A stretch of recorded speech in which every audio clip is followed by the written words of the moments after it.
Dr. Caroline Fraissinet. Oh, thank you, Caroline. So this is the third installment of Dr. Caroline's career navigation series, Go with the Flow, Understanding Energy and Rhythm at Work. So a little bit about our lovely host. Dr. Caroline Fraissinet is a 2025 DBSA Outstanding Peer Leader Award recipient. She also serves on the board of directors for DBSA California and facilitates peer support meetings with DBSA City of Angels. She is the founder of Career Wavelength, a career coaching practice that bridges mental health awareness and career development, helping professionals design careers aligned with their individual needs, values, and life circumstances. Caroline earned her doctorate in organizational change and leadership, researching barriers in equitable career access. And Caroline lives with oh, I'm sorry, Caroline, I always mispronounce this if you wanted to. No worries. I did too when I was first diagnosed. Cyclothymia. Cyclothymia. Thank you. Cyclothymia, OCD, and ADHD. So Caroline is deep within our world, and we are so lucky to have her hosting this wonderful series. So, Caroline, I will bounce it over to you. Thank you so much, Krish. We're very lucky to have you as well. Thank you so much for everybody who joined today. This is our third installment, believe it or not. The months have flown by for me. I can't believe we're halfway through. But this session is all about going with the flow at work, and I'll get into what rhythm and energy means in this context as we're going along. Let me just make sure the screen is a little bit bigger. Does it look a little bit bigger on your end now? Okay, perfect. All right. So, just a few housekeeping items before we get going. Please keep your microphone on mute. We will have time to raise hands and everything at the end. I will do my very best to keep up in the chat, but we'll also have Q&A at the end. I like to leave a lot of time to answer any questions you might have that come up. Feel free to put your camera on if you feel comfortable. If not, absolutely no worries. And from there, let's see here. So our lineup for this late afternoon, early evening, we're going to be talking about the following. So why rhythms matter for mood disorder, and we'll talk about a couple of different rhythms when I talk about what that means. Work as a rhythm disruptor, finding your personal energy patterns, building your social rhythm plan, and the next steps and resources. All of this sounds like a lot of energy rhythms, and everything. It'll make a lot more sense as I'm going along. But I'm excited to sort of talk about this. This is the first time I'm doing a presentation about this particular topic, so I'm particularly interested to hear what you have to say. But before we get into that, I'm Caroline. I am a career advisor. I run my own career consulting practice. I'm a coach. But I also live with cyclothymia, which is very hard to pronounce and very even harder to spell. It took me months to figure out how to do that. But it's on the bipolar spectrum. So it's a milder form in that the episodes that I do have are not as severe as a bipolar 1 or 2, but they are more consistent. So usually it's like this rather than the big waves. That's the easiest way I kind of explain it. I also have OCD and ADHD. So my perspective on this comes from a couple of different perspectives. One is as somebody who worked in career advising for years. The other is my EDD is in organizational change and leadership. So that's understanding where the companies are coming from and how they think about things. And most of all, I really want to emphasize this lived experience with a mood disorder. Before I get into anything, I come to this as a peer first. I constantly am messing these things up. So don't think that I got it all down once we get into these things. And I'll talk a little bit more about what that is. But I just want to say right off the bat, like rhythms and energy and all of this is really difficult. And, you know, take that for what it is. So we'll start with your body has an internal clock. And for people with mood disorders, that clock is more sensitive than most. Obviously, part of this is circadian rhythms, but there are other elements that go into it as well. But we'll start with circadian rhythms. This regulates your sleep and wake cycles, energy and focus throughout the day, your appetite and digestion, your emotional regulation, and your social energy. So it's a lot of things going on when you have your circadian rhythm telling you this is when you get up, this is when you have energy, this is when you're tired, this is when you're going to sleep. And especially if something is not within your natural rhythms, the science suggests that, well, the science proves that people with mood disorders have a little bit more difficulty with this. So, with all of that said, disruptions to circadian rhythms don't just cause fatigue, they have been linked to mood episodes. I don't know about the rest of you, but I know that every time I've had an episode, there has been some sort of disruption that's happened, be it a life change or just a couple bad nights of sleep. But it is very much linked to your circadian rhythms. But we also have social rhythms. And these are your daily patterns that anchor your internal clock. So this includes things like what time you wake up. Well, that is circadian as well. But when you interact with people throughout the day, when you're starting and stopping work or school or volunteering, whatever your primary activity for that day is, when you're eating and when you're going to sleep. So there's those sleep and wake cycles, yes, of course. But there are also these social rhythms that go into it that dictate your day and how your circadian rhythm is functioning based on that. You can sort of see, oh, okay. Um, jumping ahead of myself. So, I would love to introduce interpersonal and social rhythm therapy, IPSRT. I'm curious, just a show of hands, or you can put a thumbs up or in the chat. Has anybody heard of this before? Um, all right, great. I see a couple hands. Yeah. So I didn't hear of this until a couple years ago. And it's a very well researched and well supported management of moods based on the work of Dr. Ellen Frank. It is a non medication approach, but essentially, IPSRT is a fancy way of saying that your daily routines stabilize or destabilize your mood. So it's actually a combination of two different types of therapy: social rhythm therapy and interpersonal therapy. So the interpersonal element is essentially the mood is relating to what's happening in your life at any given time. Within the context of her work, the big ones were grief, big change in your life. So that could be a new job, it could be, leaving a job, it could be moving. Moving is a big one. Or it could be some sort of conflict with another person. It can be a lot more simple than that, though, which we'll get into a little bit with work stuff.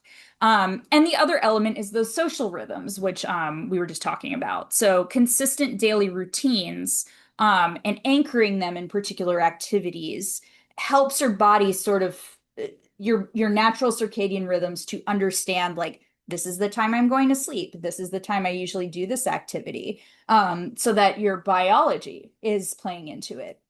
Essentially, when something is off with either an interpersonal element or a social rhythm, they have impacts on each other. So they're inherently linked. So a major change, again, can throw off your social rhythms, lead to destabilization. Or the other way around, if you're, not getting enough sleep one night, or something else got thrown off in your regular rhythms, that can have an impact on the other one. And essentially, this becomes such a big thing for bipolar disorder because our circadian rhythms are more sensitive. And all of this said, this was originally developed for bipolar disorder. It is very well supported for that, but it also applies to any other mood disorder, and quite frankly, anybody who goes to sleep and wakes up. But especially for us with mood disorders, because they are more sensitive, that's why it's so important, this particular therapy. So the impact of the rhythm shifts. Most people can shake off a disrupted week, but for people with mood disorders, it can genuinely be a lot harder. So a couple of ways it's looked for me. It could be a depressive dip that lasts longer than expected. It could be hypomanic energy that burns out and crashes because you're trying to push through, and then once you have a minute to relax and rest, you crash and have a mood episode. Anxiety that spikes without an obvious reason, and difficulty concentrating or making decisions. These are obviously not an exhaustive list, and not everything is necessarily linked to this, but with mood disorders, a lot of times there is a connection there. Again, I know for myself, certainly the times where I was having mood episodes, something was off social rhythm wise, or circadian rhythm wise. Um, so, how does IPSRT work? It sounds very fancy, but it's actually not too challenging. Um, Basically, it's keeping track of the times that you're doing all of these key activities within a day. So the first thing you do is you have like a little sheet. It's called the social rhythm matrix, that has this is the time that I got up and first saw somebody for the day, like a what do you call it, social contact for the day, all of those elements that go into your typical day.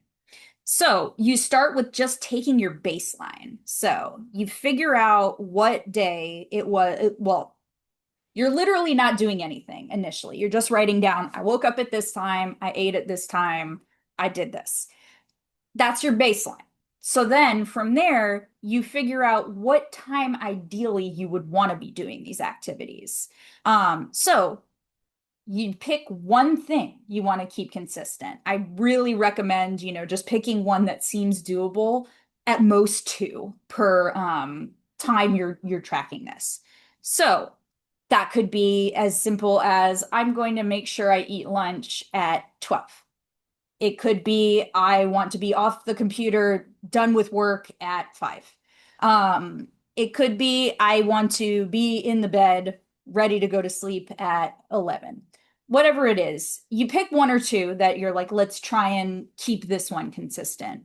And then it's a lot of seeing how that goes, checking in, assessing, and seeing if it had any impact on your mood. So it could be that, okay, I wanted to wake up earlier this week, but that was having an effect on my mood, in a negative way. So maybe I need to readjust it to maybe this time will work a little bit better. So that's what you kind of do from week to week. And then you're just adjusting. A lot of trial and error, but it is a simple way to sort of notice patterns. So with that, our first little activity here, a snapshot of what your rhythms are. Think about your typical week, and think about what time you're waking up. Does it ever vary? I know for me, I sometimes go to bed a little bit later on the weekend, and then earlier during the work week. When is your energy highest during the day, and when does it drop? And then if there's a thing that reliably knocks your routine off course, think about that as well. Hopefully my cool timer that I had last time that made played music, it works, but I'm going to put 2 minutes on the clock.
So if anybody feels comfortable, did anything come to mind? You can use the chat, you can raise your hand.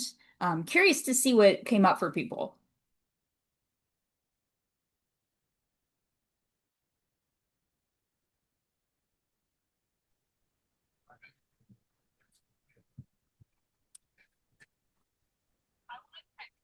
Energy highest at night when I'm less anxious because the day is over. Yep, totally makes sense. We'll get into, whether you're a night owl or an early bird a little bit later. But some of the research suggests that people with mood disorders tend to be have more energy at nighttime. So that definitely makes sense. Higher energy in the afternoon, not a morning person. Yep, I am not a morning person either. Um, Time up 12 to 1, energy highs 3 or 4, drops 9, and then sleeplessness. Yep. Timing of night meds can throw me off. Yeah, absolutely. They've thrown me off before too. Wake up time varies wildly. Highest energy midday noonish, drop time, what knocks off course, any type of distraction. Yep. Very relatable. We'll definitely get into more of those sort of what your natural circadian rhythm makes you feel most energy and not a little bit later, but these are great that you're sort of noticing these already. So with that, we will move on. So work and your rhythms. Work can shape your rhythm more than a lot of things in your life because that is your regular routine. That's both the problem when it's just not working well, but it is an opportunity to balance things out too. And I'll get into that a little bit more. So I'm curious again to see if any of these feel familiar to anybody, but a couple of ways that work disrupts your rhythms, not exhaustive. Starting a new job is a big one. That's actually even mentioned in IPSRT and all of the texts that starting a new job is one of those sort of disruptors.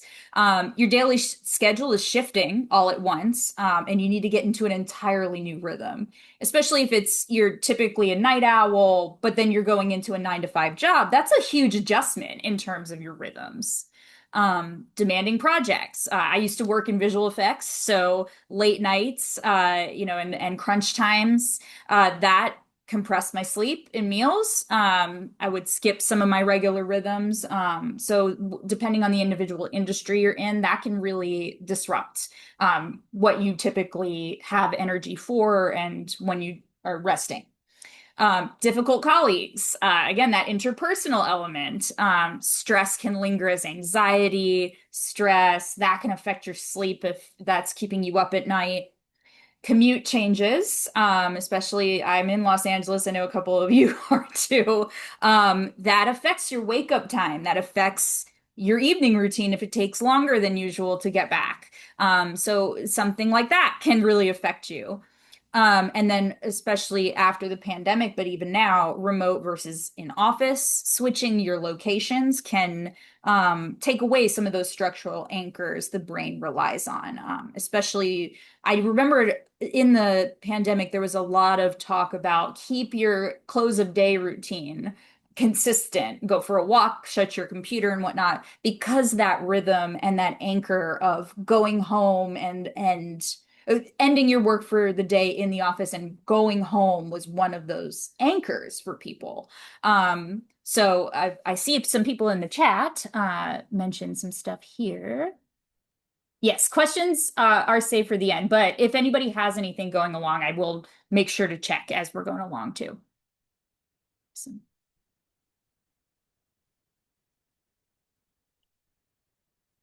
Giselle, if you have a question, I'm happy to answer if it's related to this specific thing.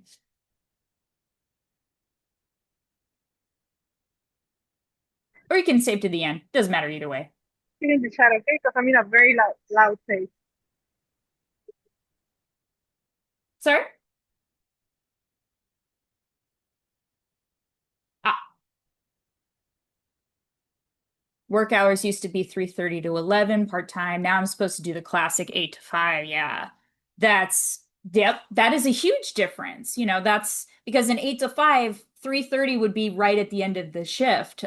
Requested to enter 8:30. That's a great sort of thing. Supervisor. Yep. We'll get into supervisors too. They make things difficult sometimes. Ask for a reason or excuse. Ugh. Yeah, we'll get into that as well. But yeah, it's something that people don't always think of. Well, these are the hours, and it's a little bit more complicated if you got some other things going on in terms of your health. Um, that said, we'll get into that way more. Thank you for sharing, though. Work can also help, though. Some of the things that keep your rhythms anchored are structure and social connection. So, even for us introverts, I'm an introvert, even though it doesn't always seem like it when I do these presentations. Those regular check-ins with people and regular interactions are a huge thing that can stabilize you. And of course, that structure really builds in those I start work at this time, I take a break at this time, I'm done at this time. So when those are removed, that can also cause some issues. Um, is my screen a little small? I see. Can the screen be resized?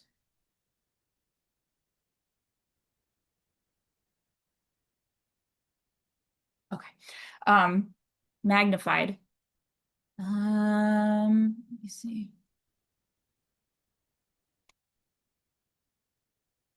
There's a little slider between the screen and the participants windows that you can increase on your own in your own computer. You I can go mean, up a little bit.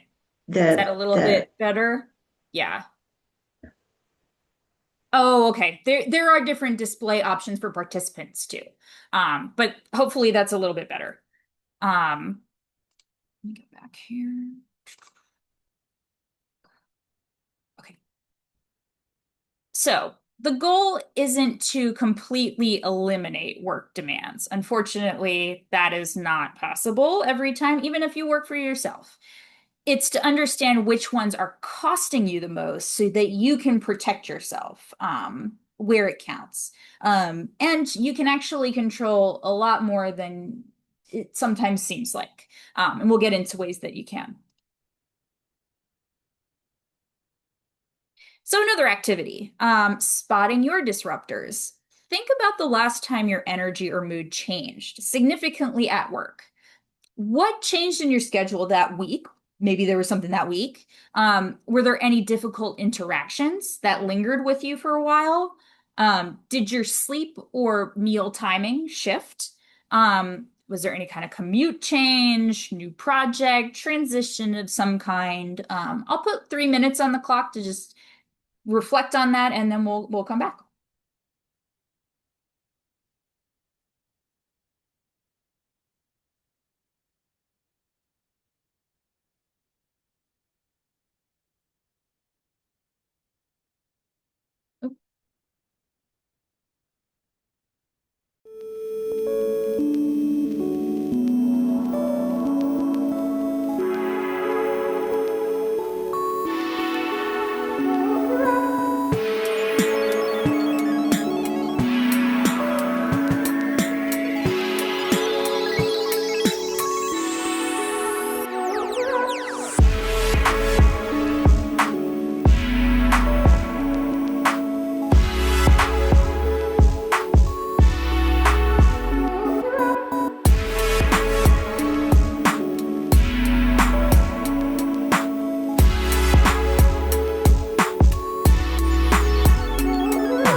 already see a couple here.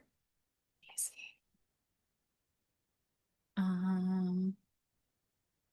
Taking 5 hours. Mood energy changed at work to general manager leaving, who you got along with well. Yep, that was an interpersonal element. Companies started going through layoffs. Yep, big project assigned. All occurred within about 6 months of each other. Yeah, that is a lot of disruptors, all in pretty rapid succession. So that completely makes sense. Let's see here. Emerge from depression. Major error. Oh my goodness. Maybe one. Okay. New part of my brain's in. Wow. Okay. Thank you for sharing that. That it looks like there was you found an opportunity in there where it was sort of you were feeling like that was a challenge, and then you were able to use those skills again. I'm really glad. That's awesome.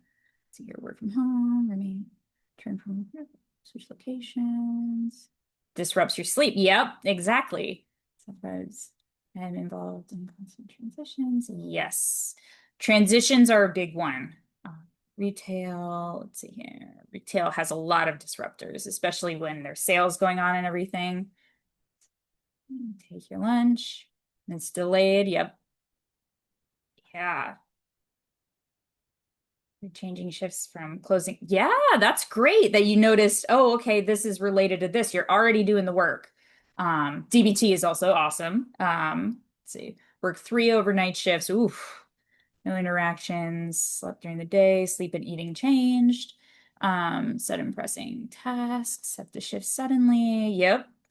Deal with an emergency. So as you can see, there's any number of disruptors that could happen. And, maybe one or two maybe won't affect you right away, but if they keep building, that can really affect you, especially since, again, our circadian rhythms, all of our social rhythms, they are more sensitive than the average bear.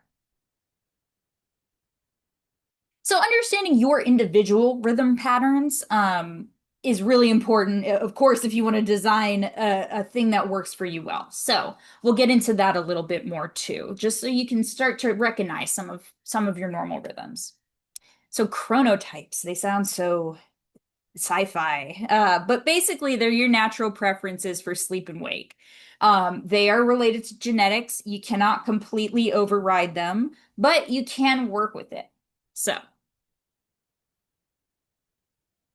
I found out about this expanded version of sort of the early bird and night owl thing that a sleep expert named Dr. Breas figured out. So we've got the lion, which is their version of the early bird. So rises early normally, and then gets tired earlier in the evening.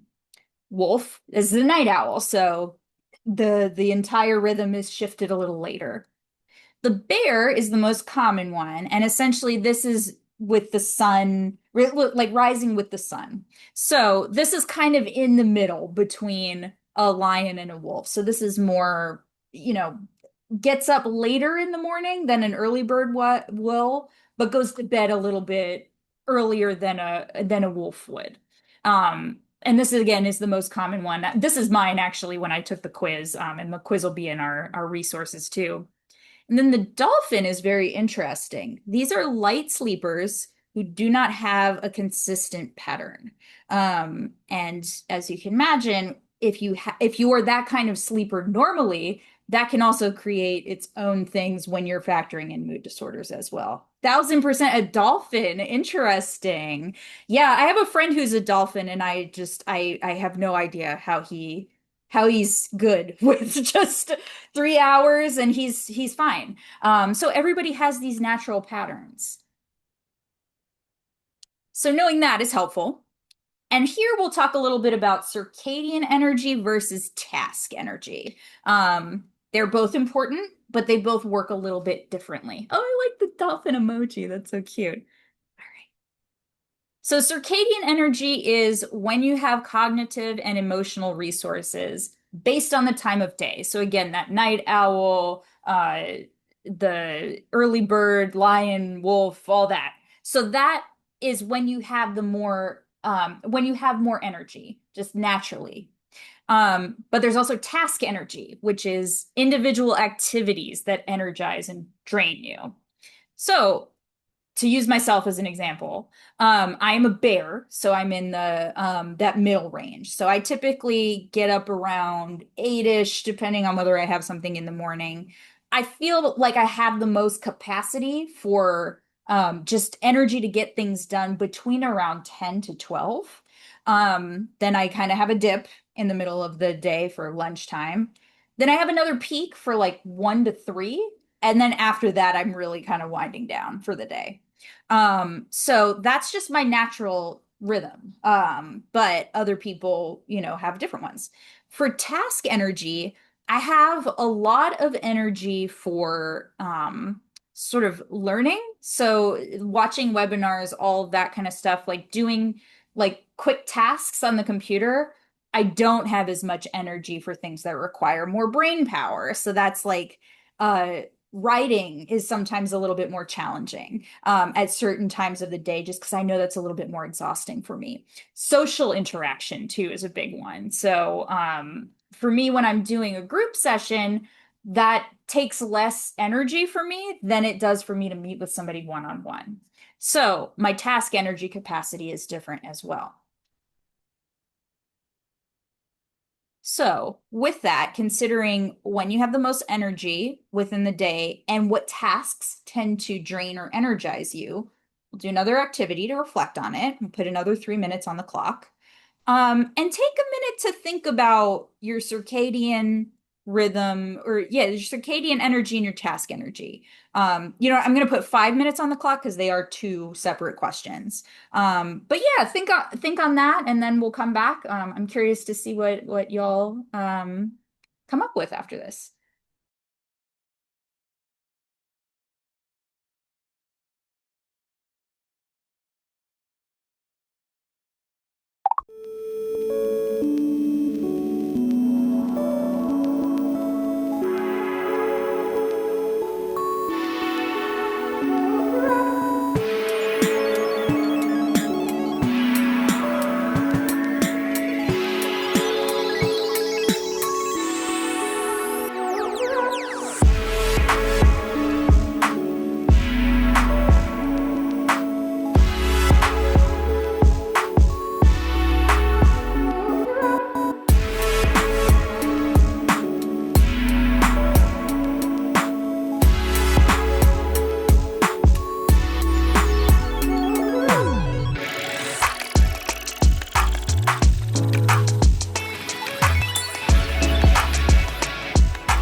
right. I'm already seeing some great stuff here in the chat. Right, taking a nap sometimes can help. It was funny back in September. We had the we had an education convening at National with DBSA Chicago, and so many people went upstairs to take a nap during lunchtime, and I was just like I was so taken with that. So that's a great strategy, you know, if your energy is so if you want to protect your energy in that way. Socializing is a big drainer. For other people, it energizes them. You know, for extroverts, that can be a very energizing activity.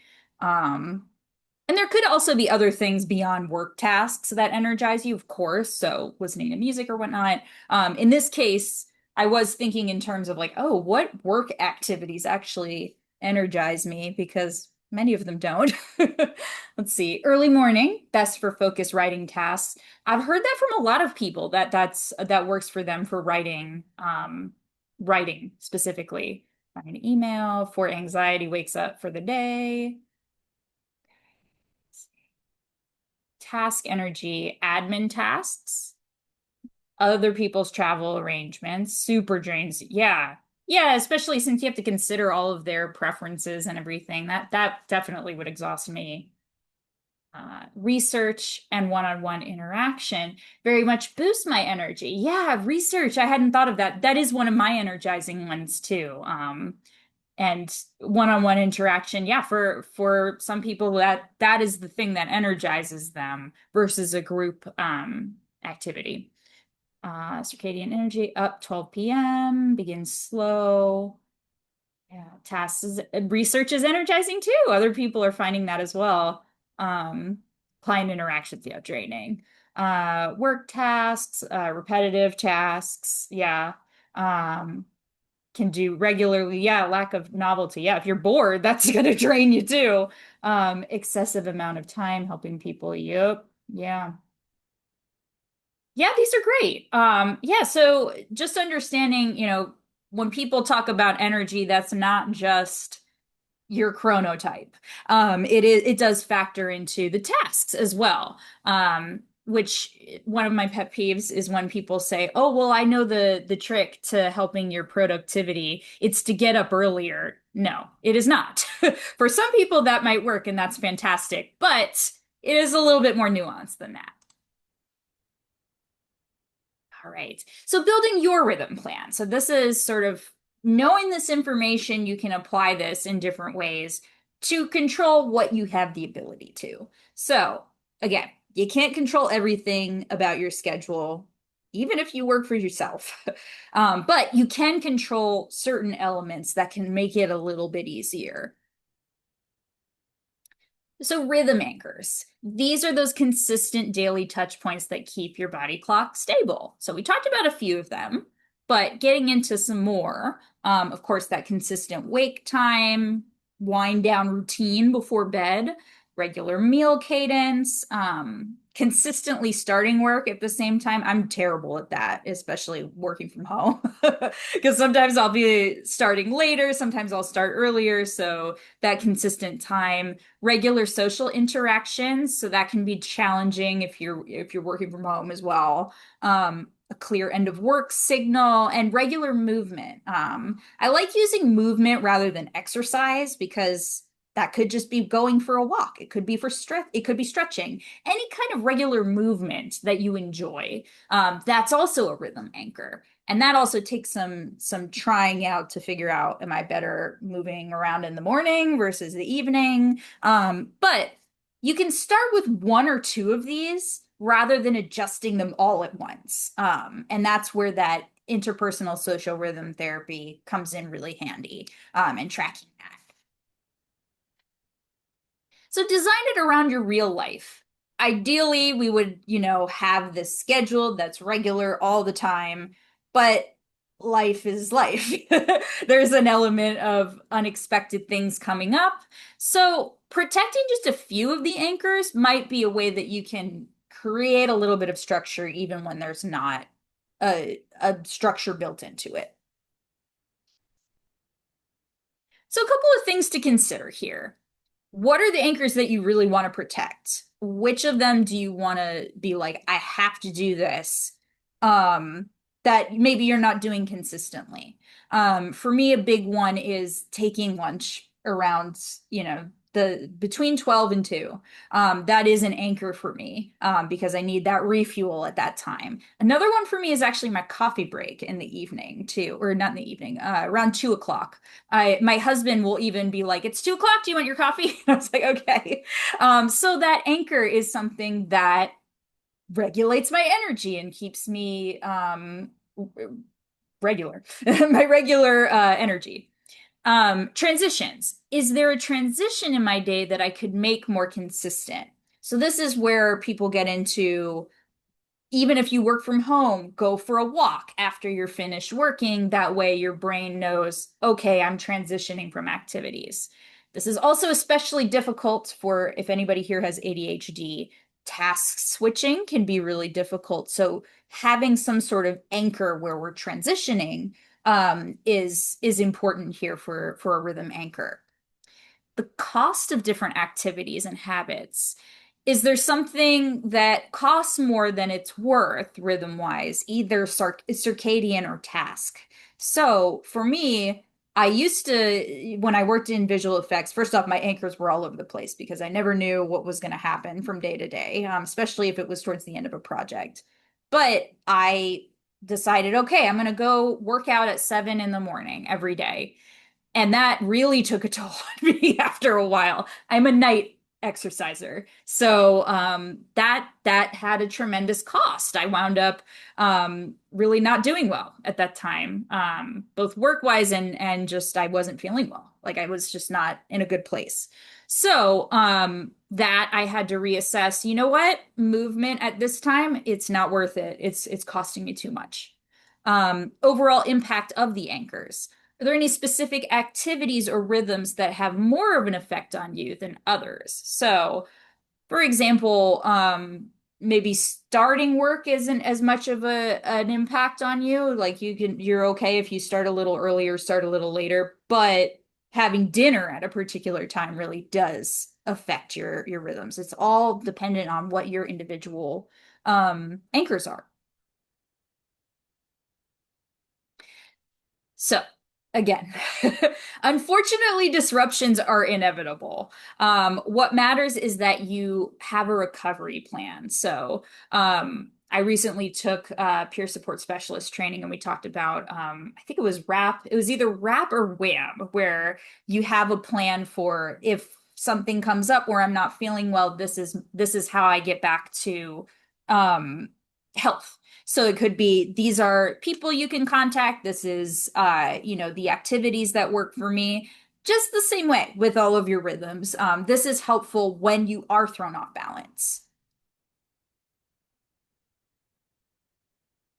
A couple of times that this tends to come up at work. Again, not exhaustive, but these are some that I typically see either within my own work or with people I work with. Crunch times, especially if you're working in a creative industry, some time periods are busier than others. So, for example, if they had a deadline coming up where they needed to finish all of the visual effects within a particular time, the hours started to really vary, usually getting longer and longer and longer, and are very inconsistent. So that's one that can definitely interrupt your anchors. Unpredictable schedules. So if there's no regularity in what you're doing from day to day, it's really hard to stay consistent with anything. So, if you're working a shift or you're working a job where one week you'll be on the day shift, the next one you'll be on the night shift, next week's swings shift, that really makes it difficult to keep anchors. Unaccommodating management. We talked about this just a little bit, but for any number of reasons, management may be contributing to the issue. Could be they have unrealistic standards of what they expect out of employees. That's always a problem in any way beyond just anchors. Maybe there's a culture of workaholism, where people are like, you just keep going, you just keep going. And it's almost like that's a point of pride, where they're like, you just keep working. And some of it could just frankly be poor communication. It could just be like, oh, well, yeah, okay, if you need to take off, that's fine. Oh, I didn't even think of that. So it could be poor communication. In some ways, management can contribute to this. Those are just a few. And then just a fundamental misalignment in the anchors can be an issue too. So some jobs just might naturally not align with your natural rhythm. So if you are a night owl and your hours are like 7 to 3, that's going to be harder for you just because your natural rhythm is not in line with that. So that's another thing to consider as well, as maybe if you are working that job, what is something that you can keep consistent so that you at least have some regularity there. So building a reset plan. I think this is the last activity we have. But consider what your earliest warning signs are that your rhythm's being disrupted. What's one thing you can do within 24 hours to start recovering? And who is one person you can reach out to when you're struggling to get back on track? I'm actually going to do this activity with you because it's always good to kind of have that written down. I will set the timer for 5 minutes.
see a few here in the chat. Let's see. Start to look disheveled. Yep.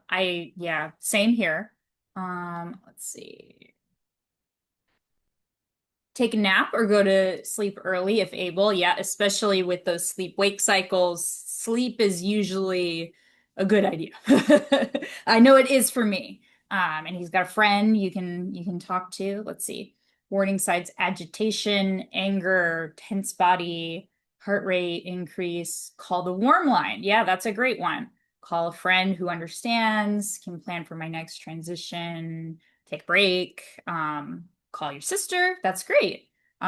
Earliest sign irritable. Yeah, same. Earliest warning sign lack of focus, fatigue. Yeah, the same here. I'll just tell you what mine were because it took me a second to sort of think about it. So one of my earliest warning signs is I get really weepy. I just like things bother me a little bit more and I tend to cry more often. So what I usually try and do then is I try to do things before going to bed at my normal time to get me sleepy. So I'll take melatonin, I'll do some gentle yoga, all that stuff. And then somebody I talk to a lot is my husband, who usually notices it before I do. But he can sort of be like, "Hey, let's get ready for bed. Turn the computer off, all that." So that's part of my plan. But I think some of the other suggestions here are fantastic.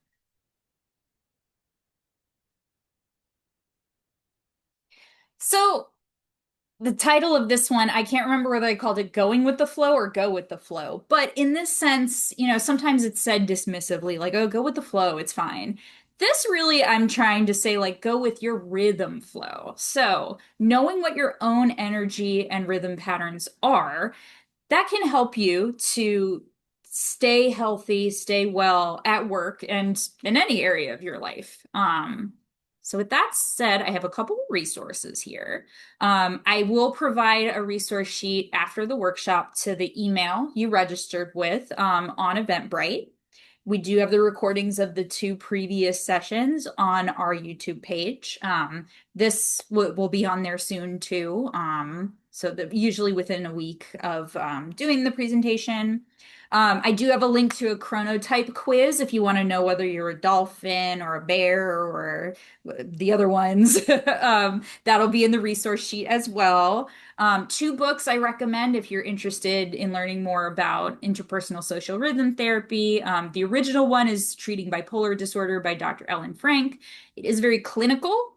So I also recommend Social Rhythm Therapy Workbook for Bipolar Disorder, which is by Dr. Holly Schwartz. I offer one-on-one coaching and digital downloads related to all of these topics through my practice, Career Wavelength. I just made an interpersonal social rhythm therapy sheet that you can fill out the times in. That's organized and nice. They're a little hard to find online, so I was like, I'm going to take it upon myself to make one. So the information on that will be in that resource sheet too. And DBSA, social connection is a very important rhythm anchor. And I know for me, DBSA groups have really made a difference in terms of Monday nights, I'm doing this. This is a regular thing that I look forward to, and it helps me stay well. So references, I did reference the chronotype. We've got the books, which are in the resource sheet, so they'll be there as well. Thank you. So this is my information. Again, you'll get it in the resource sheet as well. Feel free to reach out anytime for any questions you might have. It looks like we've got plenty of time for questions. I do turn the recording off during questions just in case, sometimes you're talking about work stuff and it's like, I don't want this recorded. So we turn that off for people to feel comfortable and whatnot. So I am so grateful to all of you for coming today. I am going to open it up to questions, but I am